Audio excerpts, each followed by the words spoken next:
Hi friends, welcome to my channel home makers ideas. இன்றைக்கி நம்ம பார்க்க போகிறது பச்சை பயிறு தோசை பெசரெட்டு. இது வந்து ரொம்ப டேஸ்டானது, அதே மாதிரி ரொம்ப ஹெல்த்தியானதும் கூட. நிறைய ப்ரோட்டீன் இருக்குது. இன்ஸ்டண்ட்டாகவும் நம்ம இதை ரெடி பண்ணிடலாம், ஃபர்மெண்ட் பண்ணணுன்ற அவசியம் கிடையாது. ஸோ அது எப்படி செய்யலான்னு பார்க்கலாம். இப்போ இதில் தேவையானதெல்லாம் நம்ம பார்த்துடலாம். கருவேப்பிலை 2 கொத்தளவுக்கு எடுத்திருக்கேன். உப்பு தேவையான அளவுக்கு, மீடியம் சைஸில் ஒரு ஆனியன் எடுத்திருக்கேன். சீரகம் ஒரு 1/2 ஸ்பூன் அளவுக்கு, பச்சை மிளகாய் தான் நம்ம இதில் காரத்துக்காக போட போகிறோம். இஞ்சி பூண்டு எடுத்திருக்கேன். காஞ்ச மிளகாய் தேவைப்பட்டாலும் போட்டுக்கலாம், ஆனால் பச்சை மிளகாய் போடும்போது அது கலர் வந்து க்ரீனாகவே இருக்கும், நல்லாயிருக்கும்.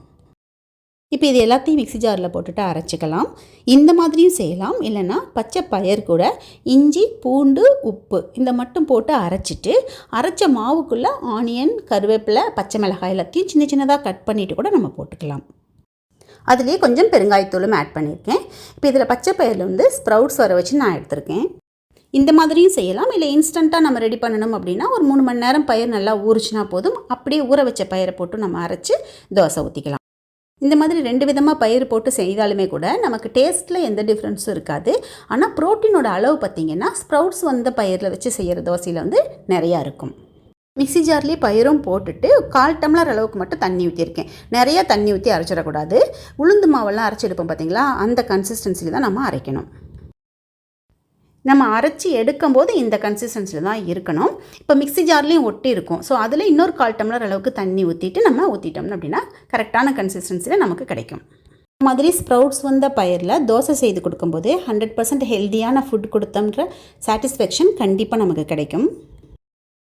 இந்த தோசை பார்த்திங்கன்னா ரொம்ப ஏஜ் ஆனவங்களுக்கும் சரி, இல்லை ஹெல்த் இஷ்யூஸ் இருக்கவங்களுக்குமே கூட நம்ம ஆயிலெலாம் அதிகமாக விடாமல் நம்ம செய்து கொடுக்கலாம். ரொம்ப நல்லது. இது தோசை ஊற்றுற மாதிரி தான் ஊற்றிக்க போகிறேன். இதை வந்து கொஞ்சம் திக்காகவும் நம்ம சாஃப்டாக இருக்கிற மாதிரியும் செய்யலாம், இல்லைனா ரோஸ்ட் மாதிரி கிறிஸ்பாக இருக்கிற மாதிரியும் நம்ம வந்து ரெடி பண்ணிக்கலாம். இந்த தோசை மாவு ரெடி பண்ணுறதுக்கு அரிசி உளுந்து இந்த மாதிரி எதுவும் கிடையாது, வெறும் பச்சை பயிறு மட்டும் போதும். அரைக்கிறதும் 2 to 3 மினிட்ஸ்க்குள்ளே நம்ம அரைச்சி எடுத்துடலாம். ரொம்ப ஈஸியான ஒரு ரெசிபி இது, அதே சமயம் ரொம்ப ஹெல்த்தியானதும் கூட. தோசை ஊற்றுறதுக்கு முன்னாடி அதில் ஆனியன் வச்சு நல்லா தேய்ச்சி விட்டுட்டு அதுக்கப்புறம் ஊற்றணும் அப்படின்னா அரிசி மாவு தோசை நம்ம எந்த அளவுக்கு ரோஸ்ட் மாதிரி செய்கிறோமோ அந்த மாதிரியே வரும். இதுவும் பார்த்திங்கன்னா தெரியும், நல்லா கிறிஸ்பாகவே வந்திருக்கு. இந்த தோசைக்கு காம்பினேஷன் பார்த்திங்கன்னா தேங்காய் சட்னியும் நல்லாயிருக்கும், கார சட்னியும் நல்லாயிருக்கும், சாம்பார் கூடையுமே கூட இது நல்லா தான் இருக்கும். இந்த தோசை பிரேக்ஃபாஸ்ட்டுக்கும் நல்லாயிருக்கும், டின்னருக்கும் நல்லாயிருக்கும்.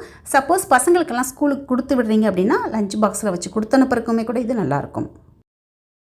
டின்னருக்குங்கிறனால நான் தேங்காய் சட்னி வைக்கல, சாம்பார் கூட தான் சர்வ் பண்ணியிருக்கேன். ரொம்ப டேஸ்ட்டாக இருந்துச்சு. மிஸ் பண்ணாமல் நீங்களும் கூட ஒன் டைம் ட்ரை பண்ணி பாருங்கள். ஸோ இந்த வீடியோ உங்களுக்கு பிடிச்சதுன்னா லைக் பண்ணுங்கள், ஷேர் பண்ணுங்கள், கமெண்ட் பண்ணுங்கள். ஃபஸ்ட் டைம் என்னோடய வீடியோ பார்த்தீங்கன்னா மறக்காமல் சப்ஸ்கிரைப் பண்ணுங்கள். நெக்ஸ்ட் வீடியோவில் பார்க்கலாம். தேங்க்யூ.